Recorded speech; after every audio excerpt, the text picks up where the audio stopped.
মুখ্যমন্ত্রীর উদ্যোগকে সাধুবাদ জানালেন রাজ্যের বিরোধী দলনেতা শুভেন্দু অধিকারী।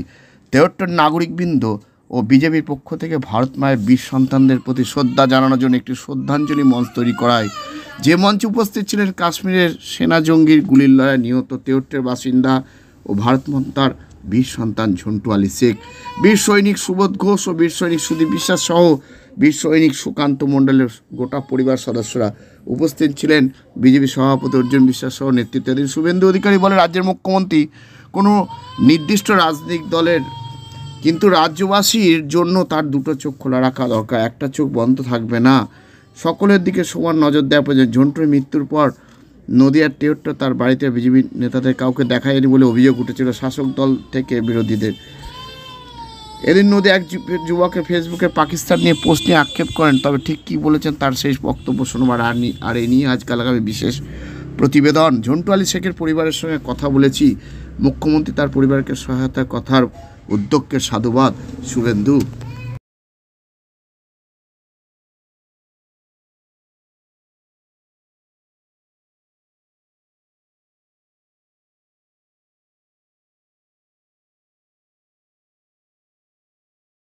সহযোগিতা পায় তারাও যাতে উপেক্ষিত না হয় এই আবেদন মাননীয় মুখ্যমন্ত্রীর কাছে করব।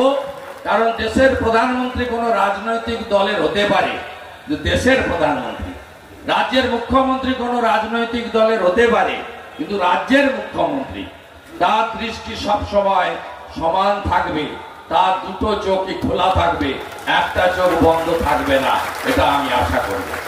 সাথে সাথে সমস্ত পরিবারের পাশে আমরা থাকব। আজকে আমরা সামান্য অর্ঘ্য তুলে দিয়েছি।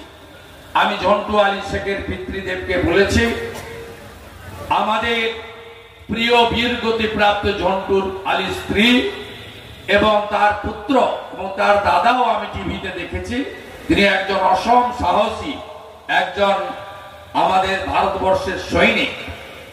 তিনি এর যোগ্য জবাব দিবেন বলছিলেন প্রেসের সামনে। আমি ওনার মাধ্যমে বলেছি, কোনো দরকার থাকলে কৃষ্ণনগর কলকাতায় যাওয়ার দরকার নেই, আপনি এখানে নাগরিক কমিটির মাধ্যমে আমার কাছে পাঠাবেন, আমি সর্বতভাবে আপনাদের পাশে, সকলের পাশে থাকার অঙ্গীকার আমি করে যাচ্ছি। কষ্ট লাগে যখন নদিয়া জেলার একজন যুবক ভাইকে দেখি পাকিস্তানের আর্মির সঙ্গে ছবি ছাড়তে, কষ্ট লাগে শান্তিপুরের এক যুবক ভাইকে দেখি তার ফেসবুক থেকে তিনি পাকিস্তানকে সমর্থন করছেন।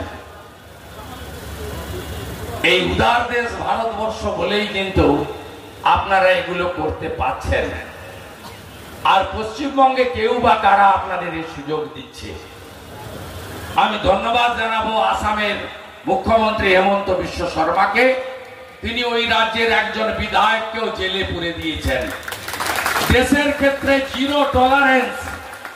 জিরো টলারেন্স, কোনো কম্প্রোমাইজ হবে না। Nation first, nation first, nation first, Bharat মাতা কি, ভারত মত নির্বিশেষে সবাই, এমনকি আমি যে রাজনৈতিক মতাদর্শে বিশ্বাস করি সেই রাজনৈতিক দলের স্থানীয় নেতারা তারাও সামিল হয়েছিলেন। আমিও আসতাম, আমি যেহেতু মুর্শিদাবাদের ধুলিয়ান শামশেরগঞ্জ এলাকায় আমি ছিলাম, আমি সেই কারণে সেদিন আসতে পারিনি। যে নেশন ফার্স্ট, দেশ আমাদের কাছে প্রথম। এবং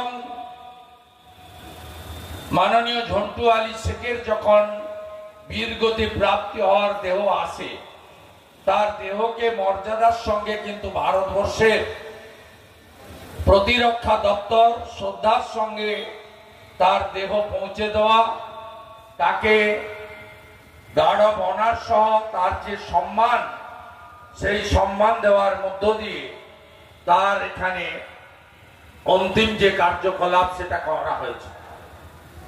এখানে স্থানীয় স্তরে দলমত নির্বিশেষে সবাই, এমনকি আমি যে রাজনৈতিক মতাদর্শে বিশ্বাস করি সেই রাজনৈতিক দলের স্থানীয় নেতারা তারাও সামিল হয়েছিলেন।